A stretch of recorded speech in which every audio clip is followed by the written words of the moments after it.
In the frozen kingdom of Eldoria, Queen Ravenna ruled with beauty as sharp as any blade. Every morning she stood before her enchanted mirror and asked the same question. Who is the fairest of them all? For years the mirror answered her name.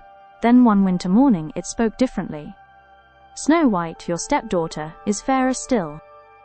The queen's jealousy turned to ice. She summoned her most loyal servant, the royal huntsman, a quiet, scarred man named Garrick. The queen handed him a dagger and whispered, "Bring me her heart." That night, deep in the Blackwood forest, Garrick raised the blade over the sleeping girl. Snow White stirred and looked up at him with those trusting eyes. He dropped the dagger, told her the queen's order, and helped her flee deeper into the woods. He killed a wild boar instead, cut out its heart, and presented it to the queen wrapped in her own silk cloth. Queen Ravenna smiled coldly. Well done. But Garrick did not return to the palace. He vanished into the forest like a ghost, following Snow White's trail at a distance. He watched her find the cottage of the 7 dwarves. He watched her clean and sing, and slowly heal. Every night he circled the cottage from the tree line, bow ready, keeping wolves and darker things away. He never let her see him, not yet. Months passed. The queen grew suspicious. The mirror still refused to name her the fairest. One evening it whispered a new warning. The princess lives. A prince rides to finish what the huntsman could not. She sent a handsome young prince from a neighboring realm, a man known for his charm and his willingness to kill for power. His name was Elias. The queen promised him half the kingdom and marriage if he returned with Snow White's death as proof.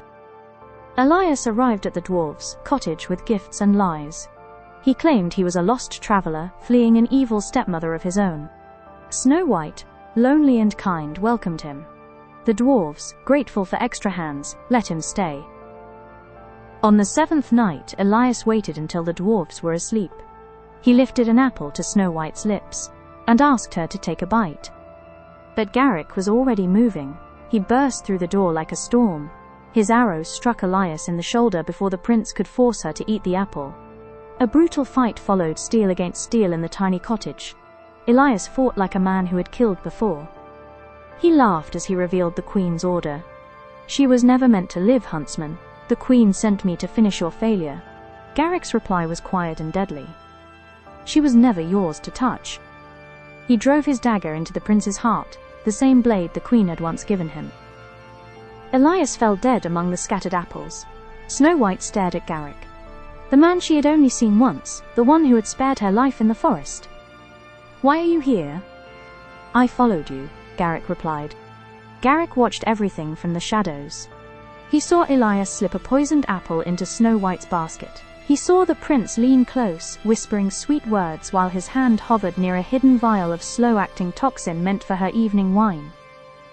There was no time for explanations.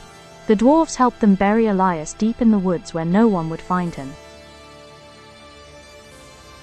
Garrick told Snow White everything. His years of silent love, how he had followed her, protected her, and killed the queen's second assassin. Snow White, who had grown stronger in the forest, did not run from him. She saw the man who had risked everything for her when the entire kingdom wanted her dead. She took his scarred hand and said, "Then take me somewhere the mirror can never reach." They left that night with the dwarves, blessing and a small cart of supplies. Garrick knew hidden mountain paths no royal scout had ever walked. They traveled for weeks through mist-covered valleys and ancient forests until they reached a forgotten valley hidden behind a waterfall. No roads led there, no maps marked it. The air was warm, the soil rich, and the queen's spies would never find them. They built a simple cottage together. Snow White planted a garden. Garrick hunted and taught her to use a bow. In the evenings they sat by the fire, and she sang the same songs that had once filled the palace halls. Love grew slowly, honestly, without crowns or mirrors. 1 year later, they married under the trees, with only the dwarves and the forest as witnesses. Snow White wore a simple white dress she had sewn herself. Garrick looked at her and finally spoke the words he had carried for 7 years. "You were always the fairest to me." Back in the frozen palace, the queen stood before her mirror once more.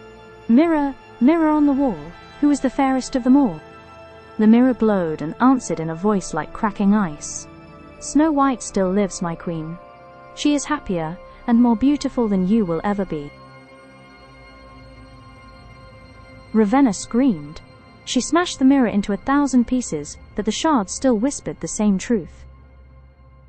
She was left alone in her cold throne room, surrounded by broken glass and the knowledge that the princess she tried to destroy had escaped into a life the queen could never touch. What if your own fairy tale needed a huntsman instead of a prince? Would you follow him into the hidden valley, or stay trapped by the mirror's lies?